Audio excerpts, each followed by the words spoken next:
tagal mo na ginagawa yan? Gano'ng katagal ka na nang-aabuso ng mga batang lalaki, ha? Tagal na rin ako sa trabaho. Malamang wala nang tumanggap sa akin. Kaya kung sino man ang may gawa nito, nagtagumpay siya na paghiwalayin kami ni Jennifer. Lalabas din ang katotohanan. Pero sa ngayon, wala akong magagawa. Kailangan iwan ko sa ito si Jennifer.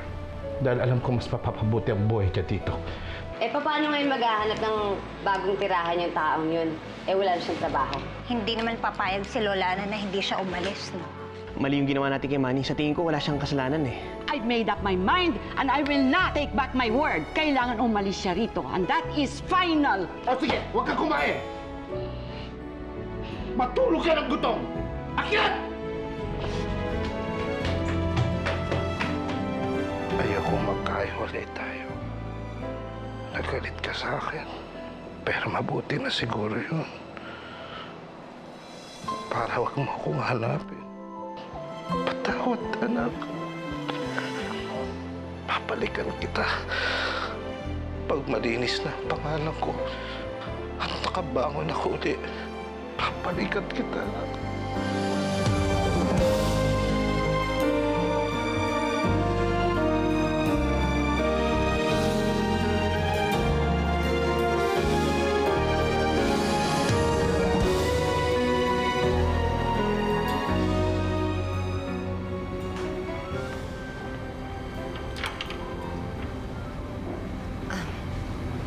Jacob, gabi na.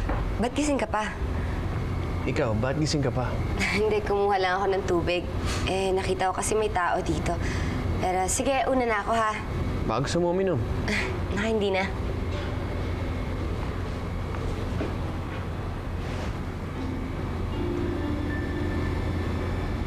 Jacob?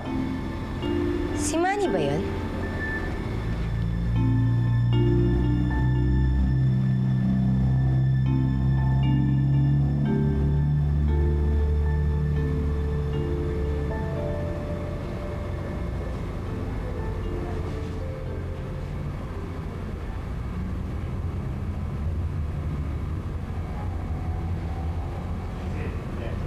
Sige, paano mauna na ako, ha?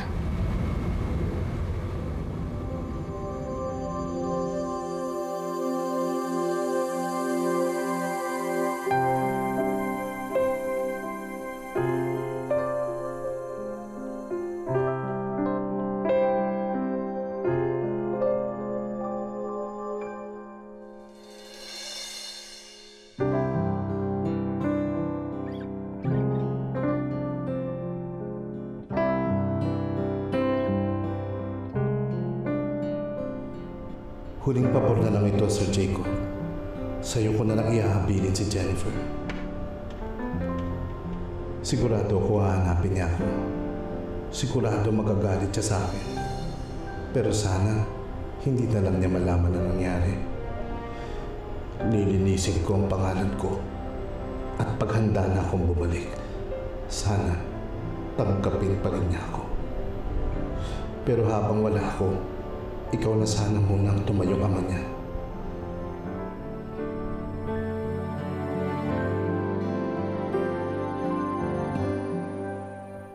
Pagmasdan mo ang buhay, aking mahal. Tumiting ka, sumisigla sa iyong ilaw.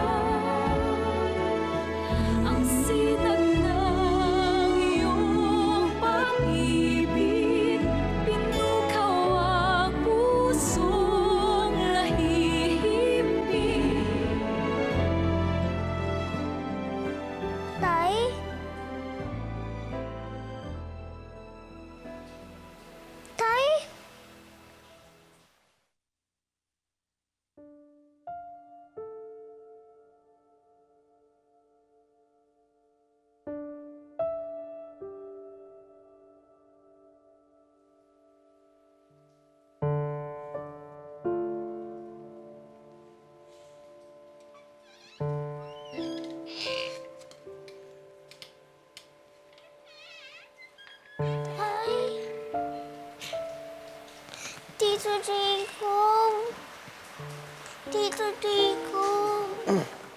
Nasaan po tatay ko?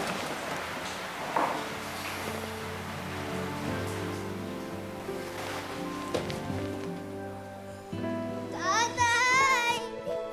Jennifer! Tatay! Jennifer! Tatay! Jennifer!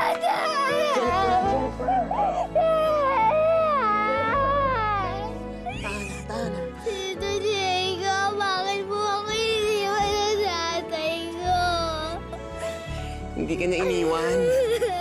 Pupunta siya ng abroad para magtrabaho para sa'yo. Bakit niyo po ako iniwan dito? Bakit di po siya nagpaalam sa akin? Alam mo, hindi niya kasi masabi sa'yo eh. Kaya, sa akin na lang niya pinapasabi.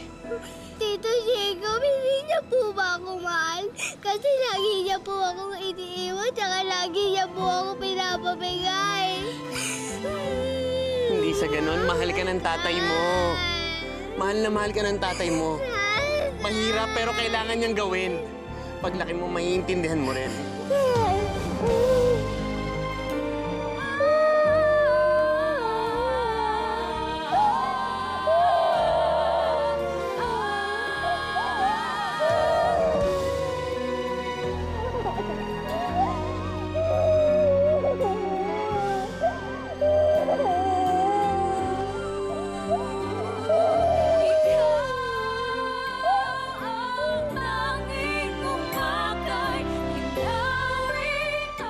Mami, gusto ka ng tomato.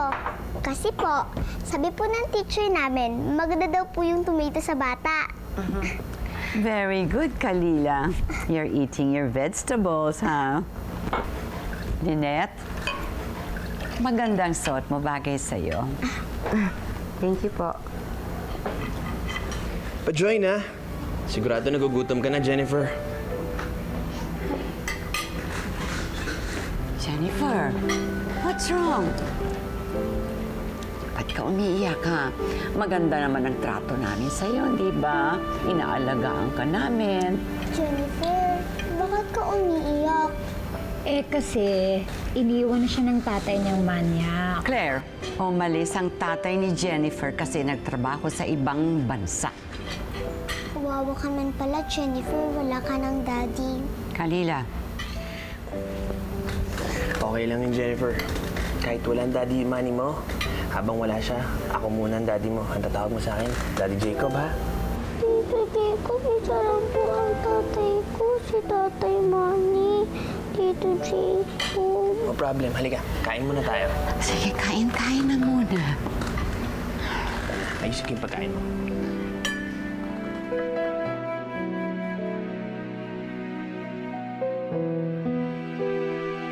Kayla, ikaw muna ang bahala kay Jennifer, ha? Kung magutom siya, ilibre mo. Sige po. Jennifer, huwag kang mahiya kay Ate Kayla mo, ha? Siya ang bahala sa'yo.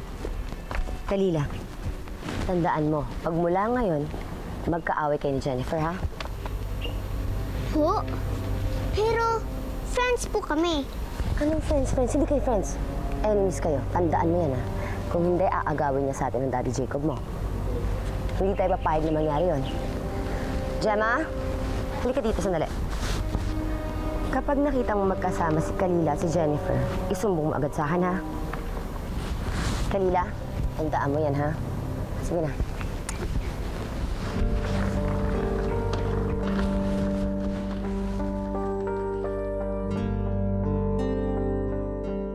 Jennifer, pasok na kayo, ha? Tapos pag uwi niyo mamaya, lalabas tayo nila Kalila. Opo, bye-bye po. Sige, have fun!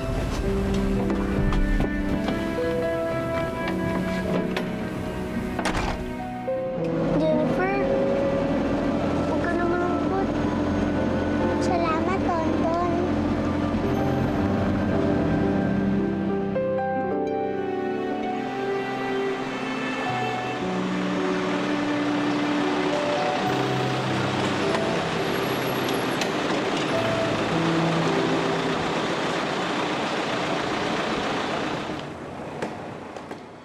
Anong friends? Hindi kayo friends.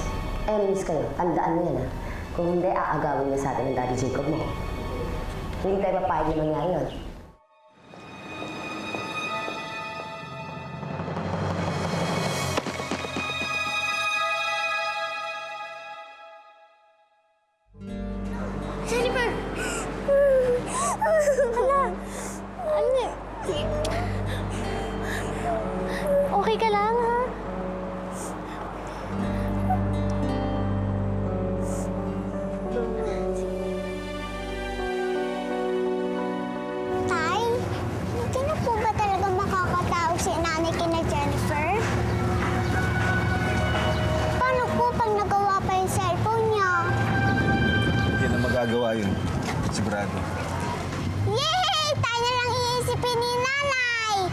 nagsiselos po kasi ako kay Jennifer eh. Ayoko po dun. Pinagmanahan ka talaga eh, no? Oh, sige na, pasok ka na. Apa. Kaya, pupunta ka ni nanay dito, ha? Apa. Hoy! Bawal matulog dyan! Alam mo naman daanan to ng mga batang estudyante. Sensya na, boss. May hinihintay lang ako eh. Eh, hindi nga po pwede. Sige na, palis ka na. Teka lang. Sandali! Sandali! Di ba ikaw yung asawa ni Susan? Ako si Manny. Natatanda mo ba ako?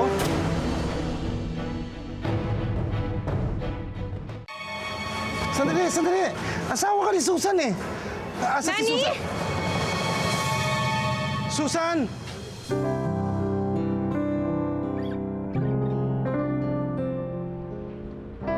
Okay na, baby. Magaling na.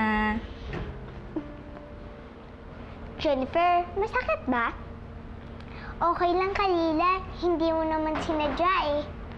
Paano kung sinadya ko? Bakit mo sasadyain? Galit ka ba sa akin? Kalila, bakit mo ginawa yun, ha? Paano kung nadisgrasya si Jennifer, ha? Sabi po kasi ni Mami na awahin ko na po si Jennifer. Ayoko naman po siya magalit sa akin.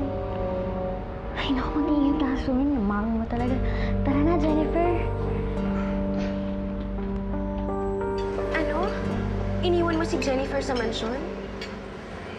Oo, Susan. Kasi mas mapapabuti ang lagay niya dun eh. Ano ba talagang nangyari, Manny?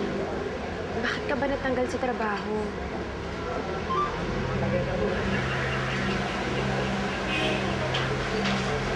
Susan, maghahanap lang sana ako ng pagpipilian. Kailangan ko lang kasi makahanap kami habang naghahanap ako ng trabaho. Kung pwede lang sana, tuloy ako sa inyo. Oo naman, Manny. Walang problema. Di ba, Simeon? Oo. Ilang araw lang naman, di ba?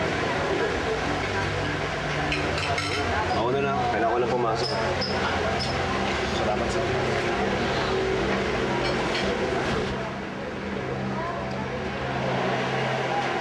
Kain ka na. Lola, so are we done? I have to go. Ay, saan ka pupunta? Susundin ko pa yung mga bata eh. Naku, maglalunch pa tayo, iho. Wag na, okay na ako. Next time na lang. Ay, teka. Yung school bus naman, Bakit mo naman pinapagod ang sarili mo? I want to get to know Kalila. Isa pa, si Jennifer malungkot. I want to make her happy. Sabagay. Responsibilidad mo na nga pala yung bata, no? Jacob, huwag mo sanang kalilimutan, ha? Iho na kailangan ka rin ni Kalila. Kahit hindi naman buo yung pamilya ninyo. Pwede ba sana magkaayos na kayo ni Lynette? Lola, okay naman kami ni Lynette eh. Sa palagay mo, maaaring mahalin mo na rin siya? Alang-alang lang sa bata? Desmond, huwag mo pangungunahan si Jacob. Mangyayari din yan na hindi pinipilit. Lola, teka, huwag mo sabihin na boto ka kay Lynette. Bakit naman hindi kung para sa bata? Eh kung si Claire na papagtiyagaan ko, si Lynette pa kaya? Nakakainis talaga yung batang yun. Naiwan pa tuloy yung bubwit. Oo na, kasalanan ko na. Ikaw na ang magaling. So, anong gagawin natin ngayon? Kami nang bahala ni Kalila magpaalis sa batang yan. Nabibwisit na kami dun eh. Sige.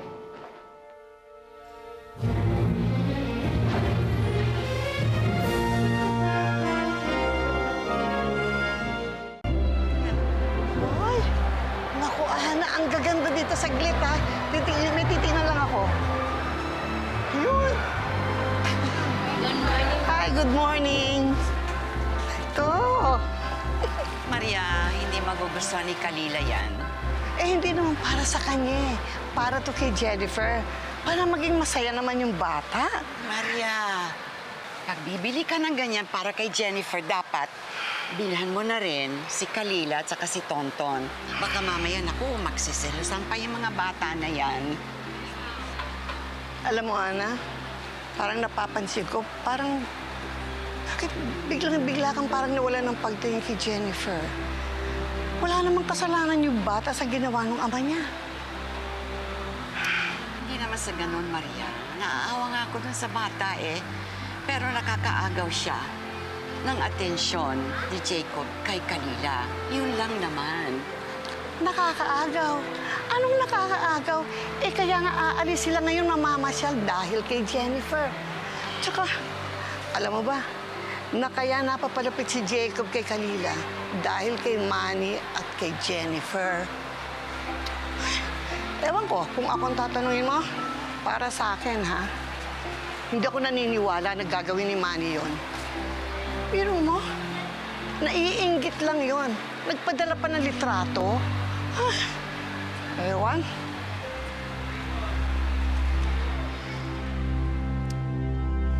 Napagbintangan lang ako, Susan.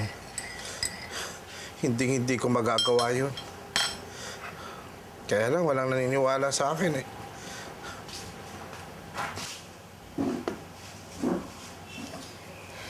Naniniwala ako sa'yo, Manny. Alam kong hindi mo magagawa yun. Siguro may naninira sa akin kay Doña Ana eh. At siya ang nagpadala ng pictures doon. Eh, sino naman ang gagawa nun, Manny? Hindi kaya kasamahan mo sa trabaho? Hindi ko alam eh. At hindi na muna yun ang aalamin ko. Ang importante, makabangon ako ulit. Makahanap ako ng trabaho, makaipon ako. Para makuha ko ulit si Jennifer. Di bali, Manny. Tutulungan kita sa abot ng makakaya ko. Pasasaan din ba't lalabas din naman ang katotohanan eh. Sana nga. Sana din mahintay pa ako ni Jennifer. Sana hindi galit sa akin, anak ko.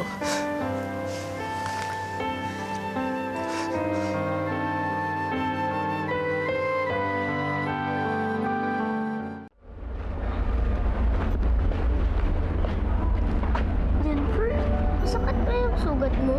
Hindi naman masyado, pero ito yung masakit. Masakit ka sa puso?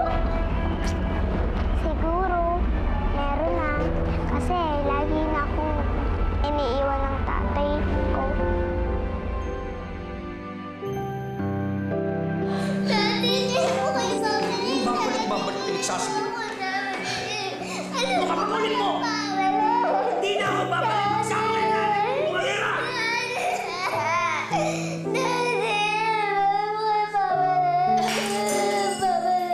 Bakit akala mo pipigilan kita, ha? Sige! Lumayas ka! Hindi kita kailangan! Kapal na mukha mo? Akala mo ba ikaw lang yung lalaki sa mundo? Tabi dyan!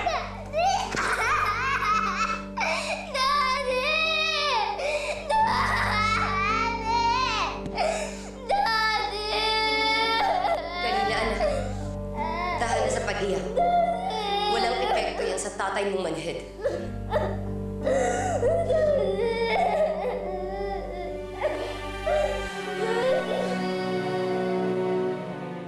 Paawa ka na masyado, Jennifer.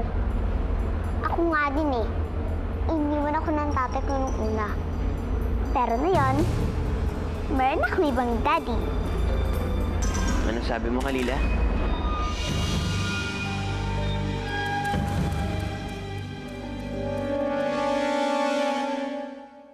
Sa sobrang bait niya, nauungusan ka na niya. Jennifer, paano ito gawin ang assignment ko? Gusto mo ba siya ang mas bida? Bakit hindi mo gawin, Kalila?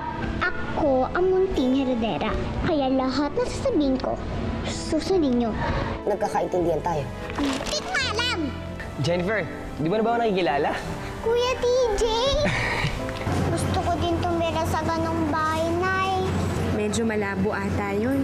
Hindi naman tayo mayaman eh. Kalila, galit ka ba sa akin? Oo, galit ako sa'yo. Ano nangyari? Saan ka pupunta? Ba't ka alis? Bakit nagkaganito ang buhok mo? Hindi ka alis. Magsalita ka. Sino ang gumawa ng ganito sa'yo? Siya po.